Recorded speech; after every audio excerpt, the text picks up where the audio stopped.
ओम शांति। एक स्थान पर बैठकर स्वयं को आत्मा अनुभव करें। मैं आत्मा, विजयी रत्न आत्मा हूँ।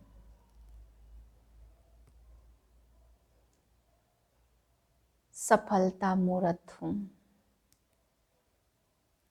मुझ आत्मा को मेरे शिव पिता ने विजयी भाव का तिलक लगाया हुआ है। मैं आत्मा सर्व विकारों पर, बुराइयों पर विजय प्राप्त करती हूँ। बाप के ज्ञानामृत का पान कर मैं आत्मा श्रेष्ठ बन रही हूँ। 2/2/2021 के महावाक्य हैं। आज हम बच्चों को बाप रावण दुश्मन पर समझा रहे हैं। बाप कहते बच्चे, खुदा दोस्त है तो रावण दुश्मन है, इसलिए हर वर्ष तुम उसको जलाते हो। बाबा ने आज हम बच्चों को ये भी समझाया कि अगर सर्व की, अनेकों की आशीर्वाद प्राप्त करनी है तो उसके लिए क्या करना होगा? सबको पवित्र बनाना है और आप समान बनाना है। पहले खुद पवित्र बन, औरों को भी आप समान बनाएंगे तो बाबा ने कहा बच्चे अनेकों की आशीर्वाद मिलती है। फिर बाबा समझाते हैं कि बच्चे आप समान बनाने की जो मेहनत करते हैं, जो विशेष मेहनत करते अपने पुरुषार्थ में, यादगार भी भक्ति मार्ग में उन्हीं बच्चों के बनते हैं। फिर बाबा ने समझाया कि किसी भी देहधारी को तुम्हें याद नहीं करना है। अगर ऊंचा पद पाना है तो केवल मेरी श्रीमत में चलो, किसी भी देहधारी की मत पर नहीं चलना है। मीठे बच्चे, खुदा तुम्हारा दोस्त, रावण तुम्हारा दुश्मन, इसलिए तुम खुदा को प्यार करते और रावण को जलाते हो। प्रश्न, किन बच्चों को अनेकों की आशीर्वाद मिलती जाती है? उत्तर, जो बच्चे याद में रह स्वयं भी पवित्र बनते और दूसरों को भी आप समान बनाते, उन्हें अनेकों की आशीर्वाद मिल जाती है। वे बहुत ऊंच पद पाते हैं। बाप तुम बच्चों को श्रेष्ठ बनने की एक ही श्रीमत देते। बच्चे किसी भी देहदारी को याद न कर मुझे याद करो। गीत है, आखिर वह दिन आया आज। ओम शांति। ओम शांति का अर्थ तो रूहानी बाप ने रूहानी बच्चों को समझाया है। ओम माना मैं आत्मा और यह मेरा शरीर। आत्मा तो देखने में नहीं आती, आत्मा में ही अच्छे व बुरे संस्कार रहते। आत्मा में ही मन बुद्धि है, शरीर में बुद्धि नहीं है। मुख्य है आत्मा, शरीर तो मेरा है। आत्मा को कोई भी देख नहीं सकते। शरीर को आत्मा देखती है, आत्मा को शरीर देख नहीं सकता। आत्मा निकल जाती है तो शरीर जड़ बन जाता है। आत्मा देखी नहीं जा सकती, शरीर देखा जा सकता है। आत्म रूप में कहेंगे यह भाई भाई है। नई दुनिया सतयुग थी, अभी पुरानी दुनिया कलयुग है। इनको अब बदलना है। पुरानी दुनिया तो खत्म होनी चाहिए ना। पुराना घर खत्म हो तब नया घर बनता, जैसे यह पुरानी दुनिया भी खलास होनी है। सतयुग के बाद फिर त्रेता, द्वापर, कलयुग, फिर सतयुग आना जरूर है। वर्ल्ड की हिस्ट्री, ज्योग्राफी रिपीट होनी है।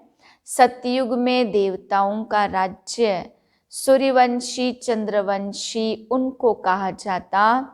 लक्ष्मी नारायण की डायनेस्टी, राम सीता की डायनेस्टी। फिर द्वापर कलयुग में और धर्म आते हैं। फिर देवताएं जो पवित्र थे वह अपवित्र बन जाते, तो इनको कहा जाता रावण राज्य। भारत का नंबर 1 दुश्मन कौन है? और फिर नंबर 1 दोस्त, सदा सुख देने वाला खुदा। खुदा को दोस्त कहते हैं ना, इस पर एक कहानी भी है। तो खुदा दोस्त रावण है दुश्मन, उनको कभी जलाएंगे नहीं। खुदा दोस्त तो कभी जलाते नहीं, वह है दुश्मन, इसलिए 10 शीश वाला रावण बनाए वर्ष वर्ष जला देते हैं। प्रजापिता ब्रह्मा भी तो सबका हो गया, शिव बाबा ब्रह्मा है दादा, हमेशा सही भी करते हैं बाप दादा। जिसको एडम भी कहा जाता, उनको ग्रेट ग्रेट ग्रैंडफादर कहते, तो मनुष्य सृष्टि में प्रजापिता हुआ ना। देवताएं फिर क्षत्रिय वैश्य शूद्र बन जाते हैं, इनको कहा जाता मनुष्य सृष्टि का बड़ा प्रजापिता ब्रह्मा। अब रावण की आसुरी दुनिया खत्म होती है, उसके लिए ही यह महाभारत लड़ाई है।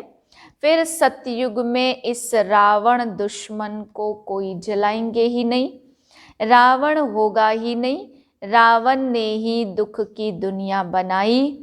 ऐसे नहीं जिसके पास पैसे बहुत हैं, बड़े बड़े महल हैं, वह स्वर्ग में है। बाप समझाते भल किसके पास करोड़ हैं, परंतु यह तो सब मिट्टी में मिल जाने वाले। नई दुनिया में फिर नई खानियां निकलती हैं, जिससे नई दुनिया के महल आदि बनाए जाते। यह पुरानी दुनिया अब खत्म होनी है। मनुष्य भक्ति करते ही हैं सदगति के लिए, हमको पावन बनाओ, हम विशस बन गए हैं। विशस को पतित कहा जाता, सतयुग में है ही वाइसलेस संपूर्ण निर्विकारी।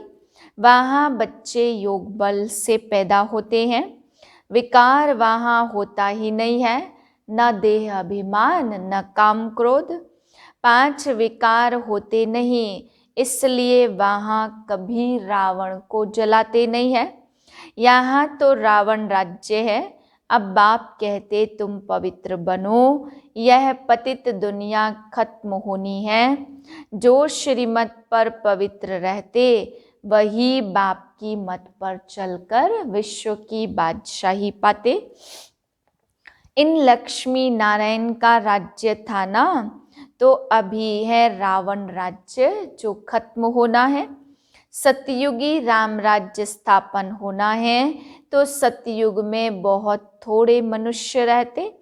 कैपिटल दिल्ली ही रहती है, जहाँ लक्ष्मी नारायण का राज्य होता।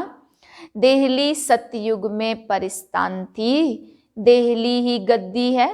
रावण राज्य में भी दिल्ली कैपिटल है, और राम राज्य में भी दिल्ली कैपिटल रहती। परंतु राम राज्य में हीरे जवाहरातों के महल थे, अथाह सुख था।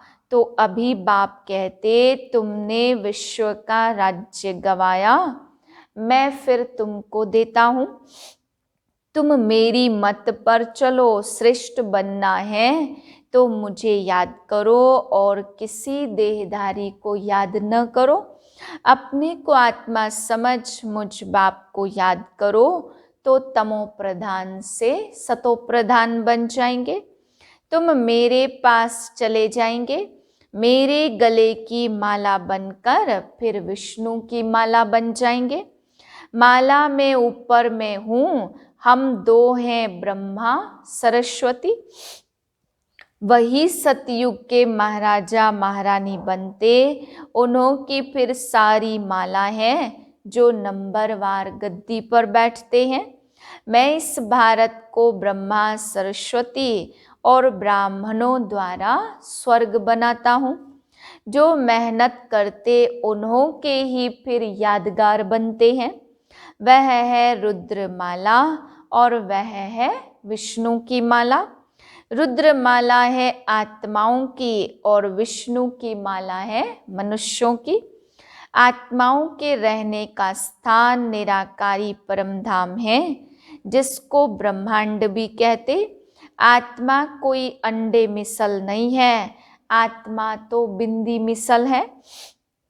हम सब आत्माएं स्वीट होम में रहने वाली हैं। बाप के साथ हम आत्माएं रहती हैं, वह है मुक्ति धाम। आत्मा तो मनुष्य सब चाहते मुक्ति धाम जाएं, परंतु वहां तो एक भी जा न सके। गीत में भी सुना न आखिर वह दिन आया आज, जो भारतवासी नरकवासी वह फिर स्वर्गवासी बनेंगे। अभी बाप कहते मैं वही राज्य फिर से स्थापन करता हूँ। तुम 84 जन्म भोग अब पतित बन गए हो।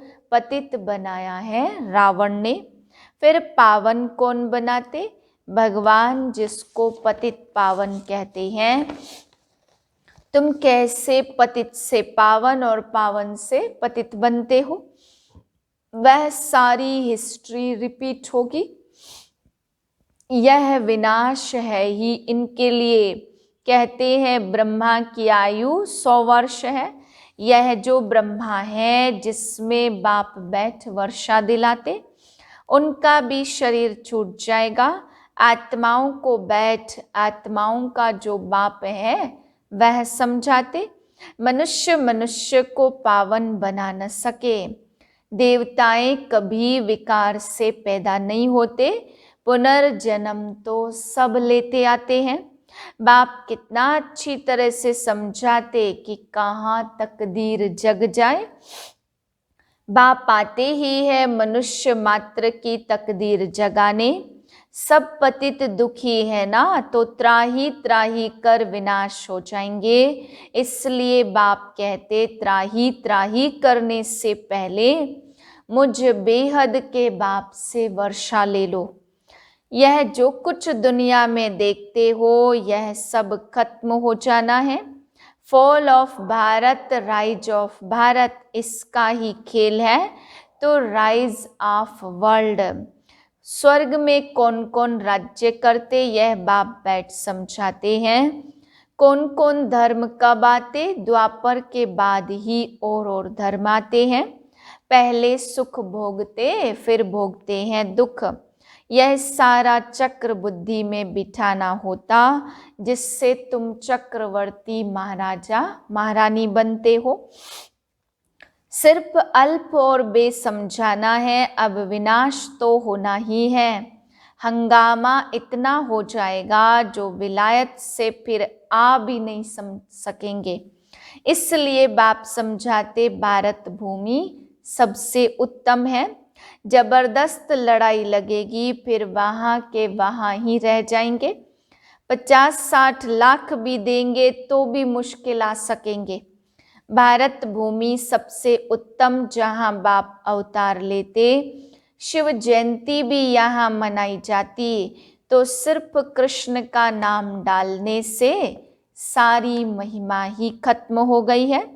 मनुष्य मात्र का लिबरेटर यहाँ आकर अवतार लेते, तो शिव जयंती भी यहाँ मनाते।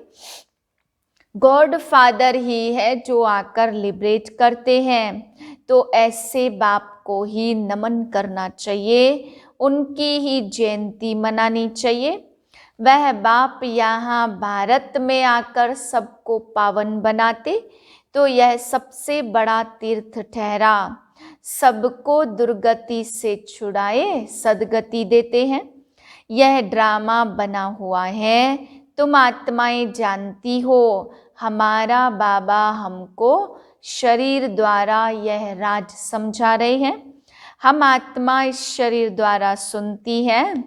आत्मा अभिमानी बनना है तो अपने को आत्मा समझ बाप को याद करो, तो कट निकलती जाएगी और प्योर बनकर तुम बाप के पास आ जाएंगे। जितना याद करेंगे उतना पवित्र बनेंगे, औरों को भी आप समान बनाएंगे तो बहुतों की आशीर्वाद मिलेगी, ऊंच पद पालेंगे। इसलिए गाया जाता सेकंड में जीवन मुक्ति। अच्छा, मीठे मीठे सिक्के लदे बच्चों प्रति माता पिता बाप दादा का याद प्यार और गुड मॉर्निंग। रूहानी बाप की रूहानी बच्चों को नमस्ते। हम रूहानी बच्चों की रूहानी बाप को नमस्ते। धारणा के लिए पहली पॉइंट, श्रीमत पर पवित्र बन, हर कदम बाप की मत पर चल, विश्व की बादशाही लेनी है। बाप के समान दुख हरता सुख करता बनना है। दूसरी पॉइंट, मनुष्य से देवता बनने की यह पढ़ाई सदा पढ़ते रहना है। सबको आप समान बनाने की सेवा करके आशीर्वाद प्राप्त करनी है। वरदान है, अधिकारीपन की स्थिति द्वारा बाप को अपना साथी बनाने वाले सदा विजयी भव। बाप को साथी बनाने का सहज तरीका है अधिकारीपन की स्थिति। जब अधिकारीपन की स्थिति में स्थित रहते हो तब व्यर्थ संकल्प व अशुद्ध संकल्पों की हलचल में व अनेक रसों में बुद्धि डगमग नहीं होती। बुद्धि की एकाग्रता द्वारा सामना करने, परखने व निर्णय करने की शक्ति आ जाती है, जो सहज ही माया के अनेक प्रकार के वार से विजयी बना देती। स्लोगन है, राजयोगी वह है जो सेकंड में सार से विस्तार और विस्तार से सार में जाने के अभ्यासी हैं। ओम शांति।